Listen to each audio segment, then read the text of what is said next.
श्री ओम नमः सिद्धेभ्यः। जय श्री ओम नमः सिद्धेभ्यः। नमः श्री वर्धमानाय निर्दोष कलात्मने सालोकानां त्रिलोकानां यदि विद्यादर्पणायते यदि विद्यादर्पणायते दरसतो नाथ तुम्हें मेरे दरस की आस लाए तरसते हम लाए गुरुवर तरसने आज आए। अरे मैं खाने का बान तुम्हारी चोट खाऊंगा निकालो खोट तुम्हें मेरे तुम्हारी ओट आऊंगा।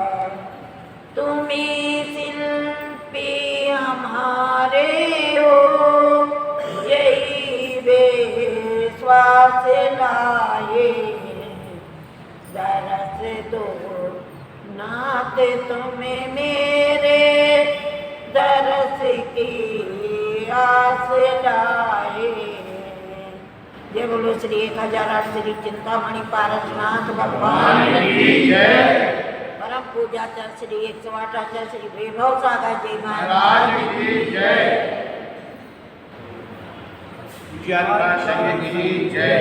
प्रिय आत्मा, अभी अपन निगूढ़ के दुखों से निगूढ़ का वर्णन हुआ, गुरु ने शिक्षा दी तो आगे बढ़े। तो निगूढ़ से कहाँ पहुँचा जी? एक इंद्री पर्याय में पहुँचा। कहाँ पहुँचा? सुनील भैया तुम तो मैं बिल्कुल नहीं दिख रहे, इधर आओ ना।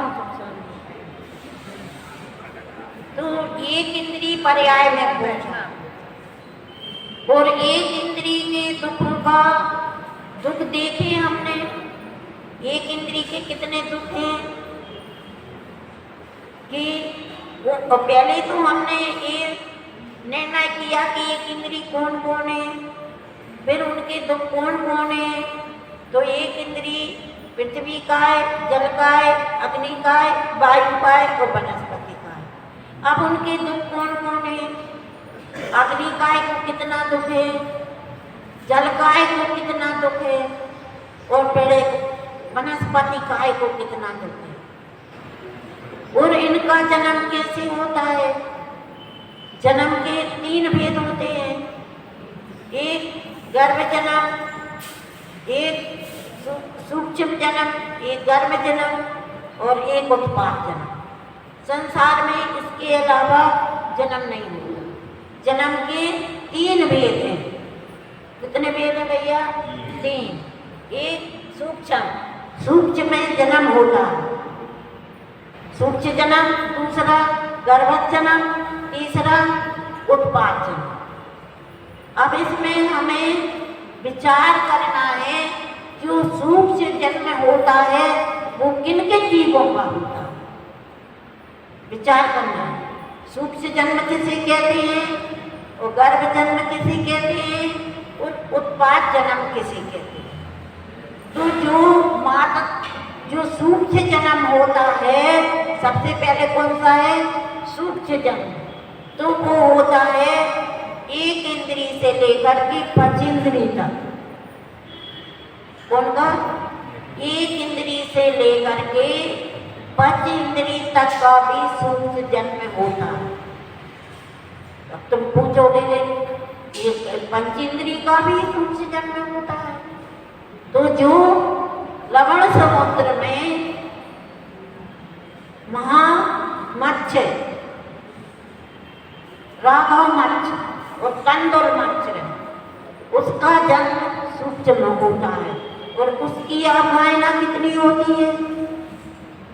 उस राघव मत्स्य की अवधारणा कितनी होती है?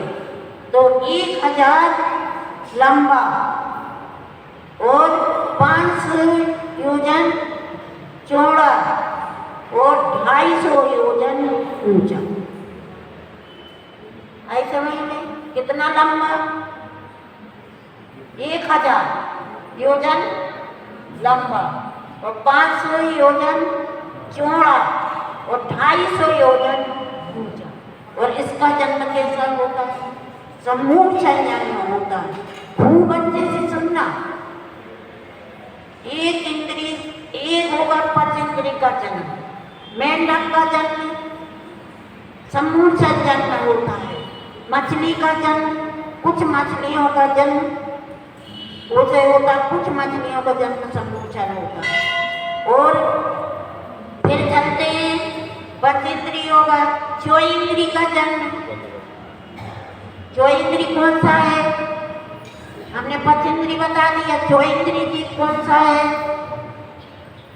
ये बताओ थोड़ा सा।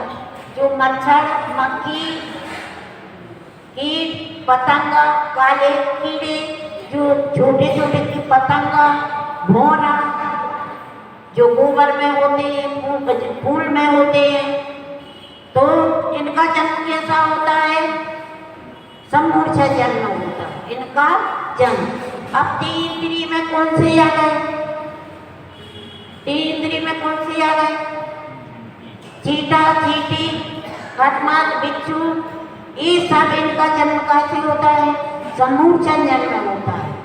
जो चारों तरफ की हवा मिलती है, मट्टी मिलती है, पानी मिलती है, तो इनका जन्म हो जाता है।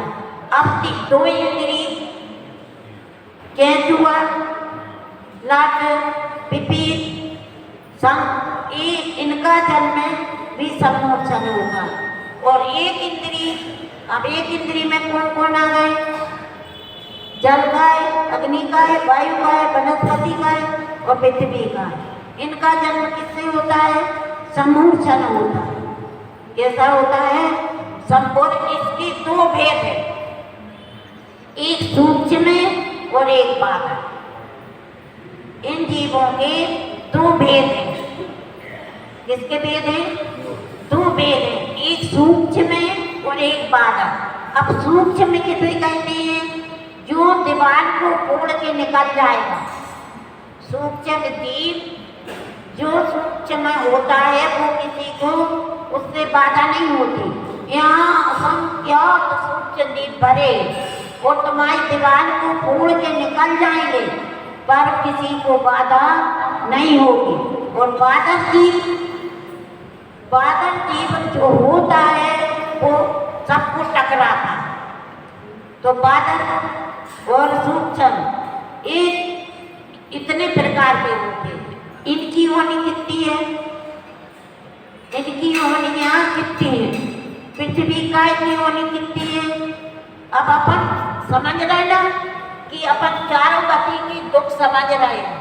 तो चारों गति में एक इंद्री कौन सी गति में आता है?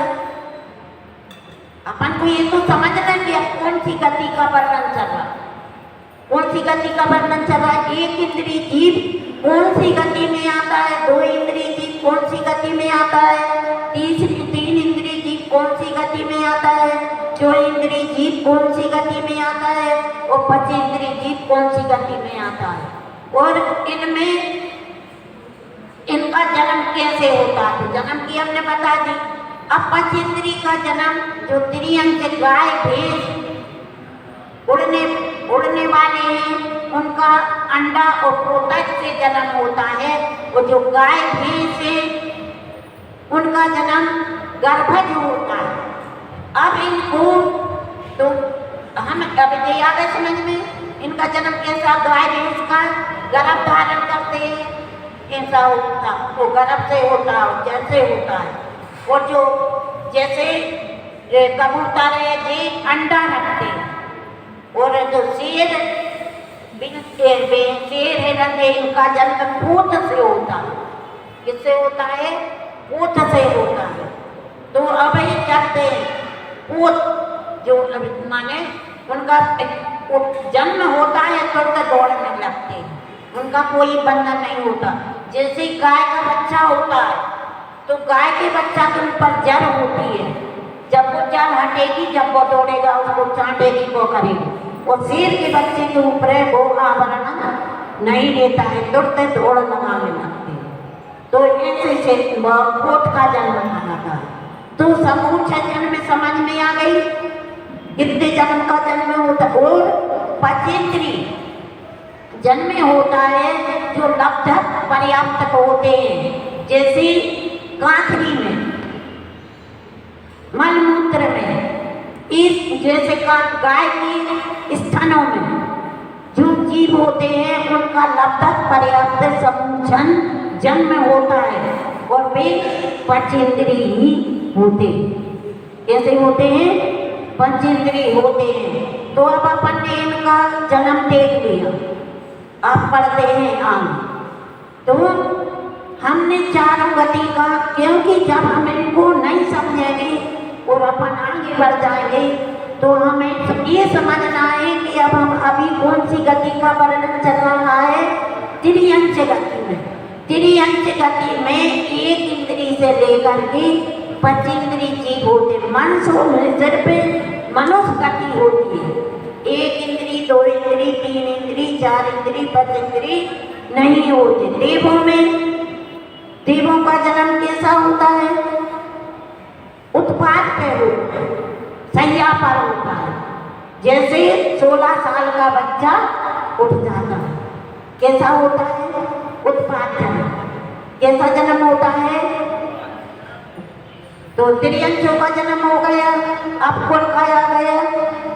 दूसरे नंबर उत्पाद जन्म। उत्पाद माने जो सैया पे सोता है, वो देवों की सैया होती है। और वहाँ जैसे 16 साल के बच्चे बल्ला में से बच्चे को उठाते हैं, ऐसा उसका जन्म हो जाता है।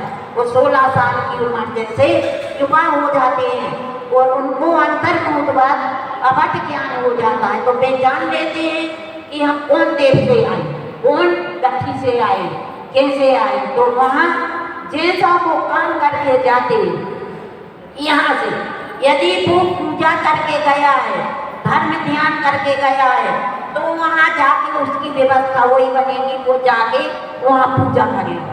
और यहाँ जो ऋषियों से गया है, फिर उसका आगे बताएंगे हम कि कौन गति से, कौन से देव के, कौन कारण, कौन सी गति में देवों में होता है। तो आगे अब क्या हुआ? तो त्रियंच गति की दुख है। तो मनुष्यों में अब नारकियों का जन्म कैसा होता है? उत्पाद से होता है, ऊपर को पैर और नीचे को ऐसा जन्म होता है। और कितने ऊंचे, कितने 500 फुट ऊंचे जाएंगे। और जैसे बात फेंकते हो अपन, गेंद खेलते हो, ऐसे वो गिरते हैं। तो नरकों में ऐसा जन्म होता है, उत्पाद से होता है। पर उनका जन्म में और देवों के जन्म में बहुत अंतर है। देवों के जन्म में और नारकियों के जन्म में बहुत अंतर है। देव कैसे होते? सैया पे होते हैं। और वहाँ उनका जन्म कहाँ होता है? ऊपर को पैर और नीचे को मूड़ लटकी। और कितने ऊंचे बमकते हैं? 500 फूटे जाते। अब जो होगा त्रियंच का होगा, देवों का होगा, अब मनुष्यों का। मनुष्यों का जन्म कैसे होता है? जो माता पिता का रज बीरज मिल करके जो देह बनती है वो, और गर्भ में, तो गर्भ में रहता है। कितने माह रहता है? 9 माह रहता है। और आज एक थोड़ी सी बात सुन लो कि यहाँ कहते हैं कि यहाँ से जीव मरा और कितने समय दूसरे माता के गर्भ में पहुंचता है कि आत्मा भटकती है। हम क्या कहते हैं? आत्मा डब्बू भैया, आत्मा बिना शरीर के कितने समय रह सकती है? आत्मा बिना शरीर के कितने समय रह सकती है? अंतर्मुक्त एक समय, 2 समय, तीसरे समय, चौथे समय के भीतर ही वो कर्म में पहुंच जाएगी। चाहे जैसे कर्म करेगी वैसे उसको गति मिलेगी। चाहे तुमने मायाचारी करी त्रियंच गति जाओगे, और पूजन पाठ किया तो स्वर्गति में जाओगे, और अति संकलेश किया तो नरक गति में जाओगे, और सरल भाव रखा, कम परिग्रह रखा तो मनुष्य पर्याय में आओगे। छठवें अध्याय में बताया कि अल्प आरंभ तो मनुष्य आयु का बंद होता है, तो जैसा हम करेंगे वैसी पर्याय में। पर कितने समय में पहुंचता है? 3 समय में। समय की कितनी इकाई है? समय की इकाई बताओ पहले। एक समय हम कितना कहते हैं? हमारी आँख का पलकन होता है, इसमें असंख्यात समय होते हैं। कितने समय होते भैया? अपन की आँख की पलकन हो गई, इसमें कितने समय हो गए? असंख्यात। अब उसमें से 3 समय निकालो, इतने में जीव कहाँ पहुंच जाता है? किसी भी पर्याय में पहुंच जाता है। अब अपन का कहते हैं कि आत्मा भटकती है, तो आत्मा बिना शरीर के एक मुहूर्त, एक अंतर मुहूर्त भी नहीं, अंतर मुहूर्त में करोड़ों समय हो जाते हैं। तो कितने समय, माने जैसे समुद्र में से एक बूंद पानी निकाल लो, ऐसे समय की इकाई है, समय की कोई इकाई नहीं है। ऐसे समय को तीसरे, एक समय, 2 समय, तीसरे समय, चौथे समय, चौथे समय के पहले ही एक गर्भ में पहुंच जाएगा। ऐसी हमारी दुर्लभता है। अब हम दुर्लभता का बोध कराने के लिए आगे बढ़ते हैं। अब हमारा समय हो गया, क्योंकि माता जी को बोला है। जय बोलो श्री चिंतामणि पारसनाथ की भगवान दिए जाए। आज हमने इसको श्लोक नहीं लिया, कल बोलेंगे।